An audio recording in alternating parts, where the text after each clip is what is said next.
thanks to Bespoke Post for sponsoring today's video. Bespoke Post is a monthly membership club that delivers curated boxes of top-notch goods right to your door, tailored to your interests and passion. Whether you're a seasoned adventurer, a home chef, or a style enthusiast, Bespoke Post has something for everyone. It's completely free to join, and your membership gets you access to stellar discounts across a variety of products. We're talking 30% off or more sometimes. Plus, with each purchase you make, you're supporting small businesses. 90% of everything that Bespoke Post sells comes from small, up-and-coming brands. Bespoke Post makes it so easy to discover new products and elevate your everyday life. To get started, take the quiz to personalize your subscription, and they'll handpick the perfect box for you every month. It's like having your own personal shopper, but way cooler. The best part is you only pay for what you need. Each month you'll get a box assigned to you, and before it's shipped, you'll get a preview of what comes inside to decide if you'd like to keep it, swap it for a different box, or skip the month entirely at no charge. It's here. I got it. The Antipasti box has an acacia wood board with 3 handy cheese knives, one for soft cheese, one for firm cheese, and one for hard cheese. We've also got some delicious Coro food salami and Blake Hill onion jam to go with it. Perfect for a tasty and classy cheese board. The Nomad box has lightweight packing cubes with durable ripstop nylon and mesh with snag-free zippers. Designed by Nomadic, these cubes help you maximize suitcase space with a zippered compression system. Available in large, medium, and a special shoe cube that fits up to size 12 shoes. Get 20% off your first monthly shipment. Click the link in the description and enter FD20 at checkout, or go to bespokepost.com/FD20.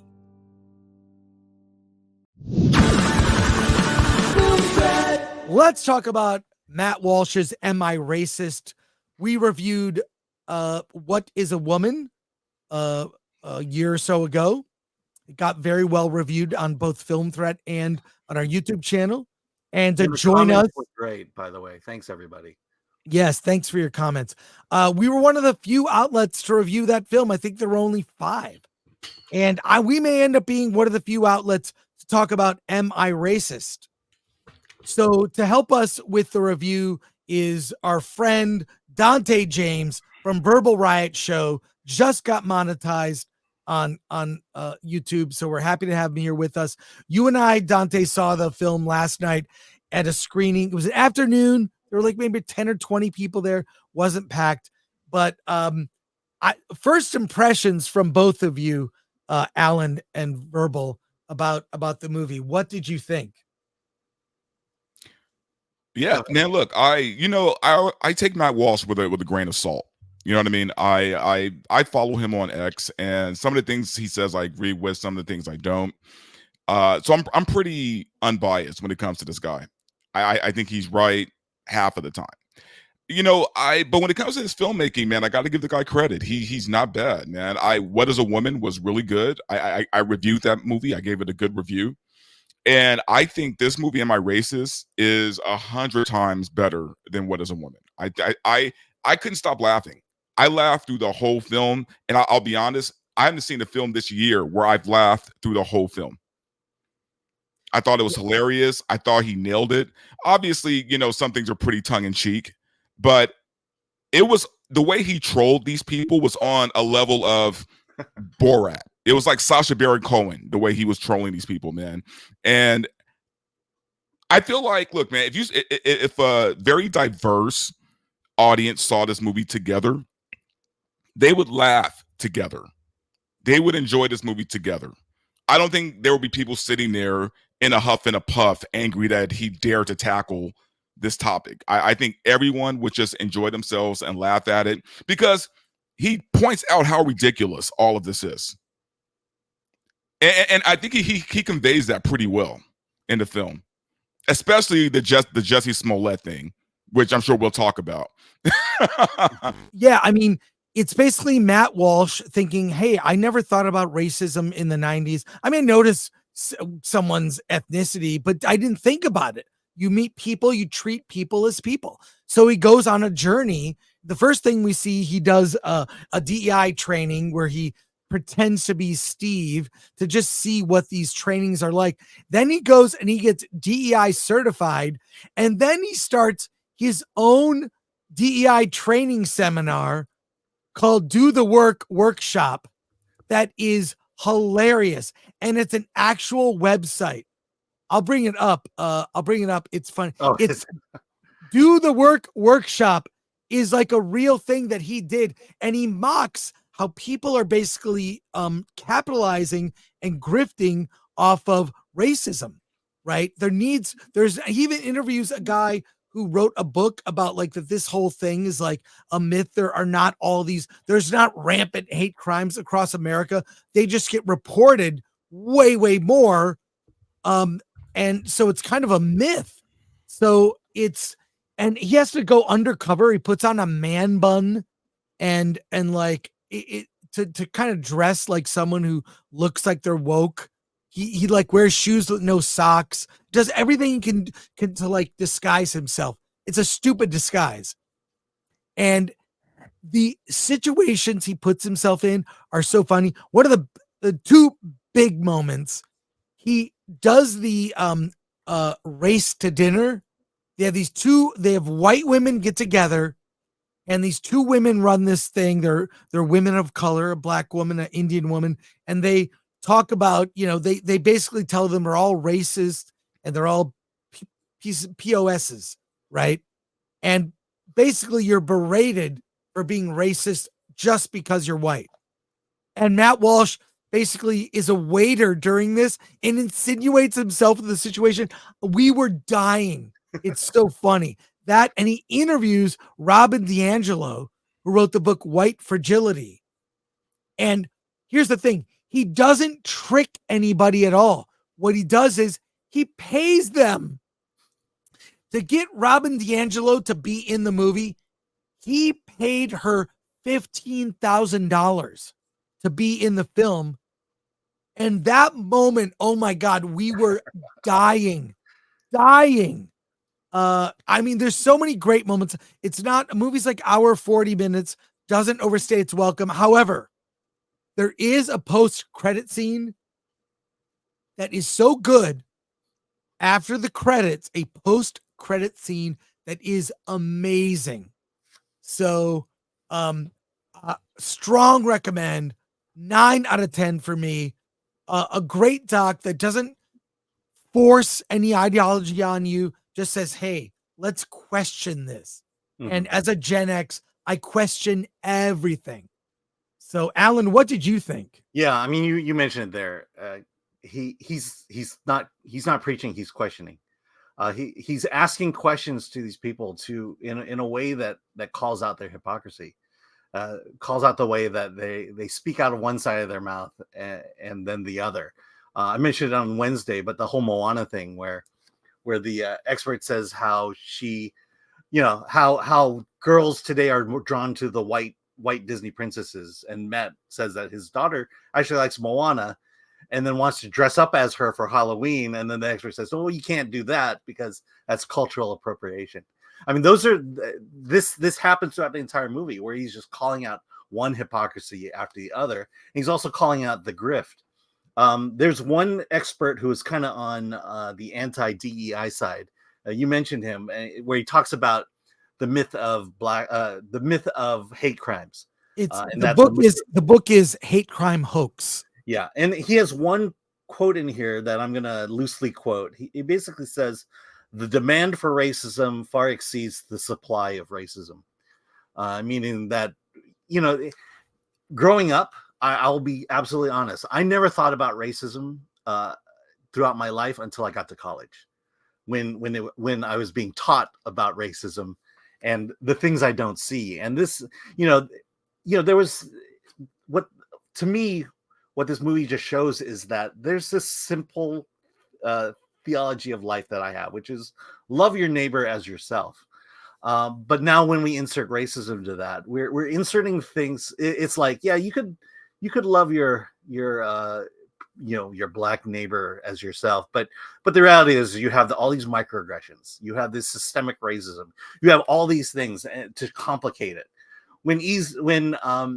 There's a moment where Matt goes to the South and basically talks to people, and they're just a matter of fact. I like people for who they are, not their skin color.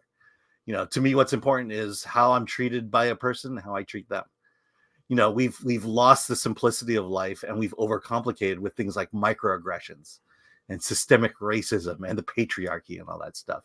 And that's what this movie does. It just calls it out, points it out, and gives it to you in a way that finally someone is telling you what you already have believed for so long, and how crazy the world has become. And that's why you should see this movie. Yeah, and it's God, there's a whole conversation and a role play with Robin DiAngelo where we talk about smiling in a hallway. Yeah.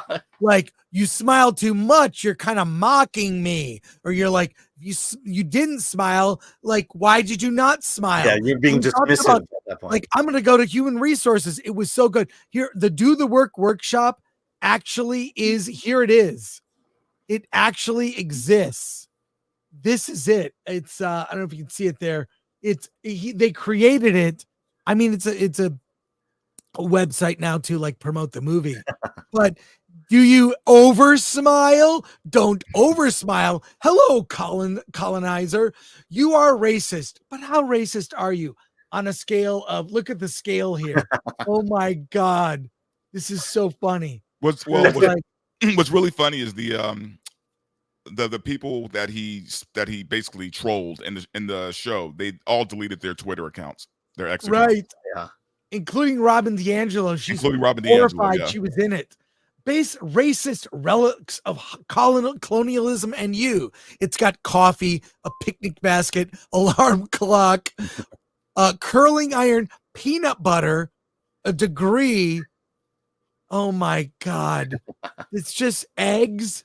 Like, these are things considered like racist relics of colonialism, Well, that's what I mean. He basically points out just how absurd all of this is and how ridiculous this is if you really just sit back and think about it. Like when he redid the Jussie Smollett thing, that was beautiful. That was classic, man. There's a moment where in Jussie Smollett, so they talk about a very well-known case, right? He was assaulted allegedly in Chicago when he was out for a Subway sandwich late at night. And you hear Jussie's words describing the crime and exactly what happened in detail. And then Matt Walsh reenacts it like it happened. And it's exactly what Jussie said. And when he's reenacting it, you realize how ridiculous it is. It's so ridiculous. Well, you realize that could have never really happened. Yeah. Right. And you even said, like, it was you and Derek Anderson was also at the screening we were at. And it was like, you said like black people knew that was bullshit when they heard it. Yeah, most black people knew that he was bullshitting, but white people ate it up. White liberals ate that up. You saw Ellen Page on talk shows, right, talking about what a tragedy it was that this black gay man was beaten by MAGA thugs. Hey, Empire. Hey, Empire. Say that. This is MAGA country. I mean, it sounds ridiculous on its face. It's nuts. So go to dotheworkworkshop.com to look at that. That was so hilarious. But this is the kind of doc we need. I mean, I love pop culture docs and docs that are funny, like Morgan Spurlock, R.I.P. Morgan Spurlock, taking serious issue and making light of it. The movies that Michael Moore used to make, I mean, but let's be honest here. I mean, at the end of the day, no one's really going to learn from this for the most part.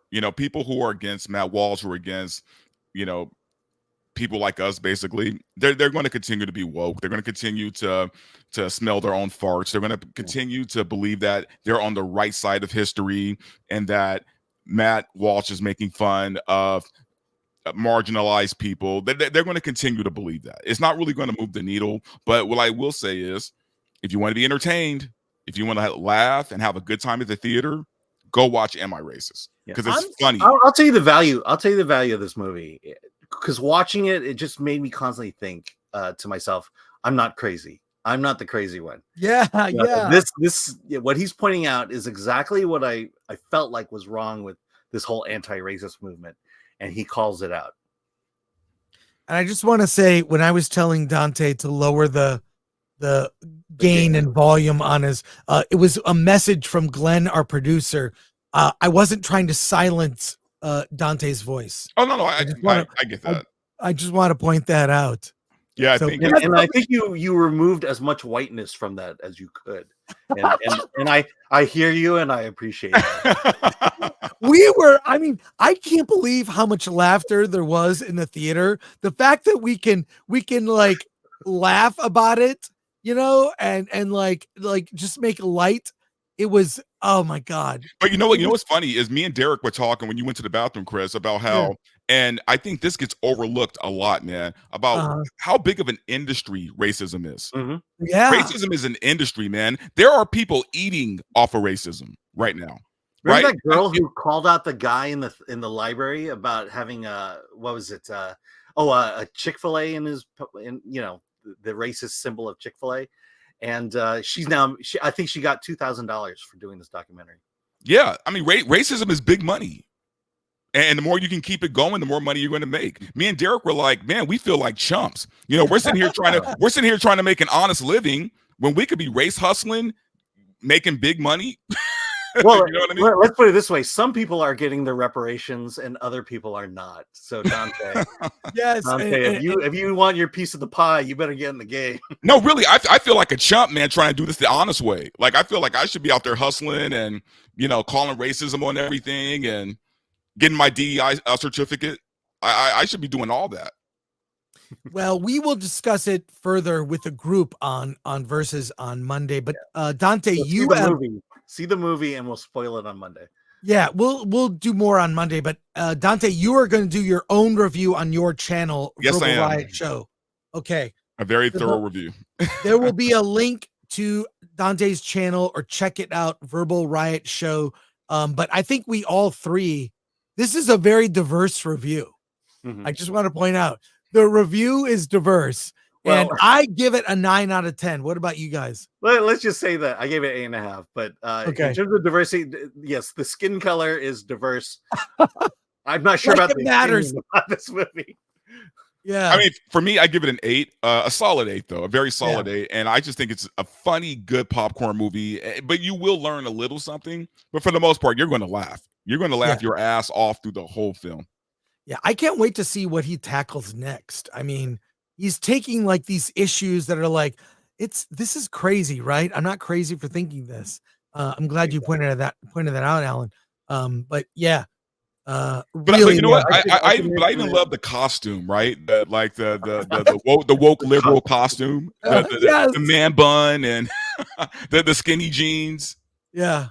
Maybe I'll go as Matt Walsh for Halloween. We're in the Halloween season. Maybe I'll be Matt Walsh for Halloween. Okay, so just so you know, on Rotten Tomatoes, Am I Racist? 100% on Rotten Tomatoes.